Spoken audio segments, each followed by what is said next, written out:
What up, guys? The Bench Buddies are back with my Week 15 Top 25. Before I get into it, subscribe to our channel to be entered in our giveaway at 500 subscribers. Dropping from my rankings are BYU and Texas Tech. BYU, interestingly enough, moved up in the AP Top 25 this week, which I do not like after their loss.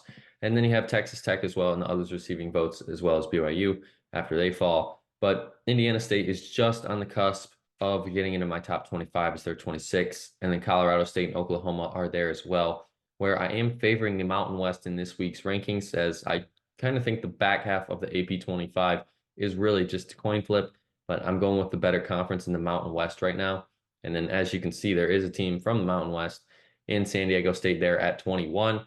They're moving up even after a loss at Nevada in OT. It's tough to win in this conference right now. And they might have 5, 6 teams make the conference. And then you have 22 through 25. Dayton moves back one after their loss. Wisconsin drops 11 spots after their 2 losses, both on the road to some lower end teams in the Big Ten. St. Mary's is actually moving into the rankings after they just roll through the conference so far. Many people thought it would be Gonzaga, but it's St. Mary's going 11-0 so far in the West Coast Conference. And then you have FAU right there, one more loss, and more than likely this team's out of my top 25 with the amount of good teams playing good basketball right now. In overtime, on the road, I couldn't drop them out just because, on the road, in OT means they played a good game. They just couldn't get it done. And then they responded with a road overtime win, 16 through 20. And this is where I think it's still up in the air. Alabama could be higher, could be lower. So I'm just leaving them there. After they got blown out at Auburn, they respond getting a huge win at LSU. Kentucky at 17, a dominating win on the road at Vanderbilt, but then they lost at home to Gonzaga in a much needed win for the Zags by 4. And this week they can respond. And Auburn, obviously there's the question mark there that they're a higher team that's ranked. But New Mexico, obviously they faced Nevada and San Diego State, 2 teams you've seen here now already. So it's a big week for the Lobos. After their loss, they're still moving up. And then Nevada, they enter our rankings as well, beating Utah State and San Diego State both last week. So it's another big week for them as they get New Mexico Tuesday. Then Utah State, I'm keeping them there because the win over Boise State is a good win. That Boise State team is right around the bubble right now. And Utah State still 20-4, playing some really good basketballs, but they have some tough games on the road. 11 through 15, I think this is where it gets a little more regular. Iowa State, Illinois, and Baylor, all right around that possible 10 spot.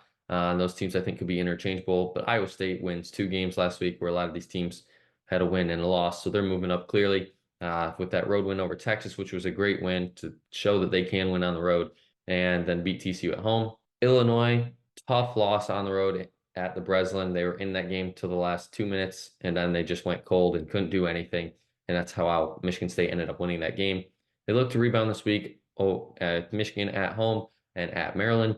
Baylor, tough loss at the buzzer to Kansas. The 3 did not go for the Bears, so they get that loss. But they did get a good win against Texas Tech at home.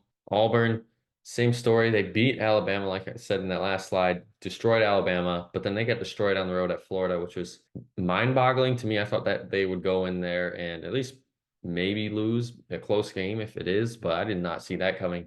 And Creighton, a good week for them. They're moving up 4 spots with that overtime loss to Providence. I get it. It is an overtime loss on the road, but Providence has been a decent team in the Big East this year. And then the road win at Xavier is a good resume builder, and that's why they're moving up. 10 through 6. I think this is another flip a coin thing. I have some teams in my 6 through 10 that are currently in the AP top 5, but I don't like it because I think South Carolina is more deserving of a top 10 ranking right now at this point in the season. They keep winning games. They're 9-2 in conference play. Then you have Duke and Arizona. Both teams won both of their games last week. Duke in very convincing fashion.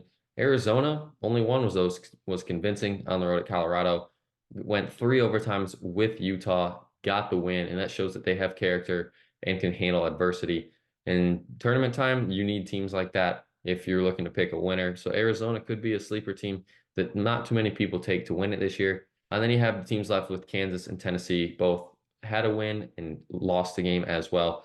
Kansas lost on the road to the rival Kansas State and then responded with a big home win against Baylor. Tennessee, other way around. They won at home in a blowout and then won on the road. And I don't want to say didn't show up, but it just was an ugly game for them in that one as they look to rebound this week with the must bus game in at must bus, at Arkansas. If they can get that win, it's a good win there. And then more than likely, they're going to run through Vanderbilt 5-1. I think 1, 2, 3, possibly even 4 is undisputed at this point right now as we stand in week 15. UConn and Purdue have been clear cut 1 and 2. After that, I think it's interchangeable a little bit, but right now where we stand 3 and 4 is pretty solid. UConn looks like the favorite to win it all again this year. And if they can beat Marquette at home, who, is number 4 in my rankings right now, then I think UConn solidifies themselves as that team that is the favorite to win it all, no matter if they lose a game or two. But if you can beat Marquette at home, it's a big one. So, obviously Marquette, same thing for them. If they can go on the road and beat UConn, there's a case that they are a 1 seed come tournament time. Houston, however, they've figured it out a little bit. They have Texas this week at home, only 1 game, in a good game, I would assume. Should be that one a close one, but I expect Houston to pull a win there. And then the team I haven't talked about, North Carolina. That loss against Clemson at home could bite them in the end in ACC play if they look to be the 1 seed come ACC tournament time. It's not a bad loss, but at home, it's not one that you want. And then they struggled on the road at Miami, but they did clutch up when they needed to most to escape with a win. And that's why I'm moving them back 2 spots. They were in 2 nail-biting games that could have went either way. But that's going to be it for my top 25 this week. Come back next week to see who's in my top 25 and if your favorite team made it. But until the next time, the Bench Buddies are out.